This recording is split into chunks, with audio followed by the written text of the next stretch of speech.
So this is a great question as well. What will sled pushing and sled dragging do for you in a game of rugby league, and how do you program it? So I'm a massive advocate for sled pushing and sled dragging. You would have seen on my videos and on my stories a million times guys pushing sleds.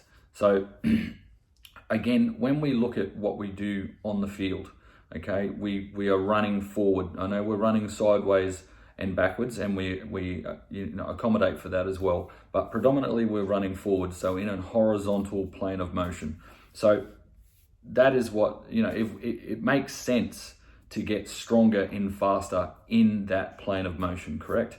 So heavy sled pushes will get you stronger in that plane of motion, okay? So that will transfer straight to acceleration. Heavy sled pushes is fantastic for acceleration, okay? You wouldn't think so, being that, everyone thinks that they want to get more explosive and faster.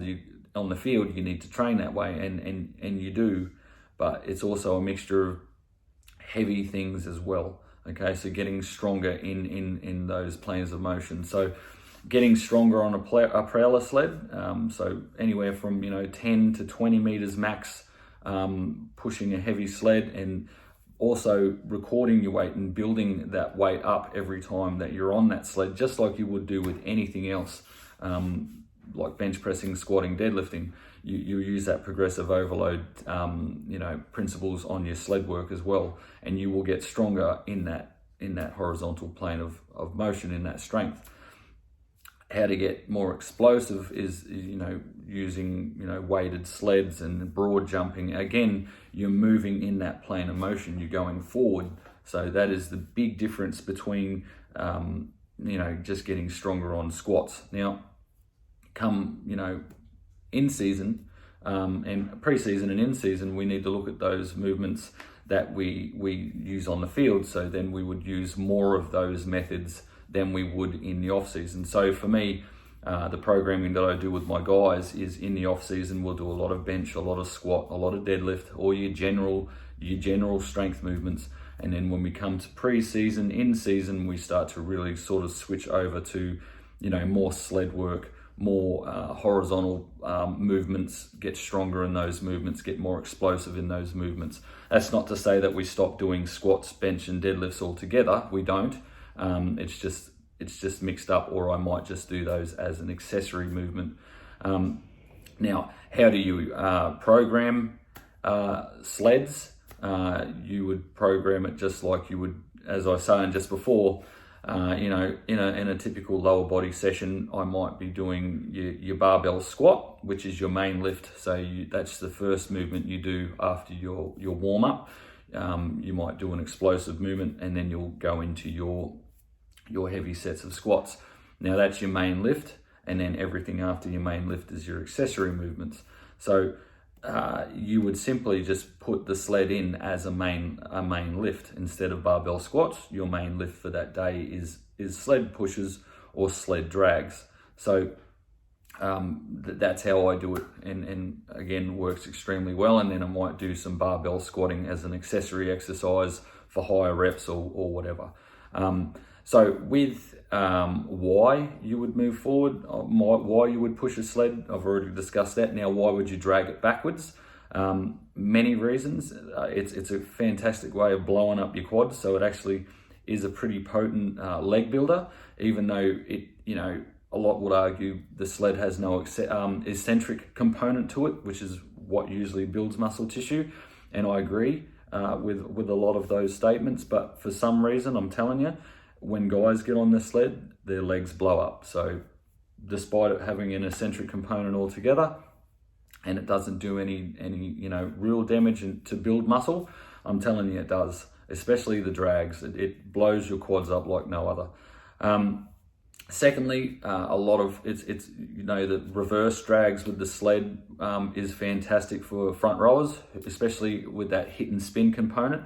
So a lot of front rowers will hit and spin and then have the ability to get another 5 or 10 meters running backwards. So it would make sense to get stronger in that plane of motion as well. So you could program both the push and the reverse drag in the one movement. I've done that before. Like say on your main lift, you'll do a 20-meter sled push, and then you will have the straps and you will drag it backwards, and that's one set. So give that a try.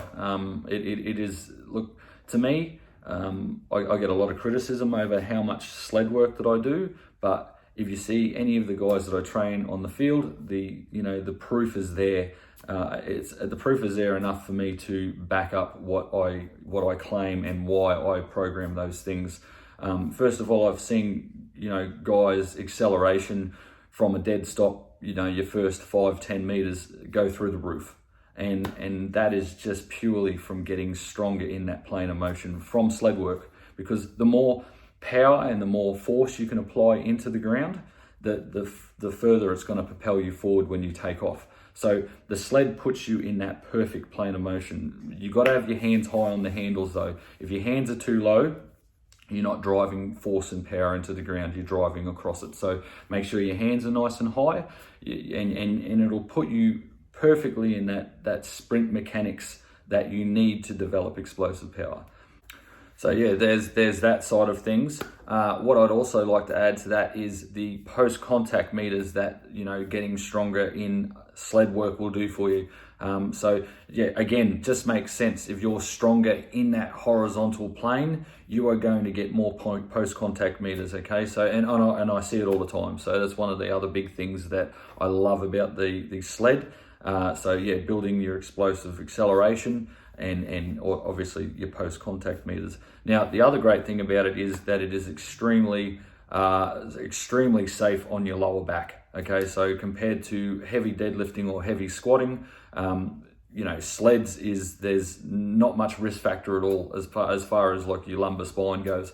So it is so beneficial for any age and really any level of trainer. I've got kids on there. I've got from 12 years old. I've got guys on there who are in their 20s and 30s. So extremely safe. Really good for guys who have knee problems and find squatting is really hard on them. And what I also like to do is a lot of, obviously, in season. I think that heavy barbell squats and heavy deadlifting is just another stress on the body that it really doesn't need.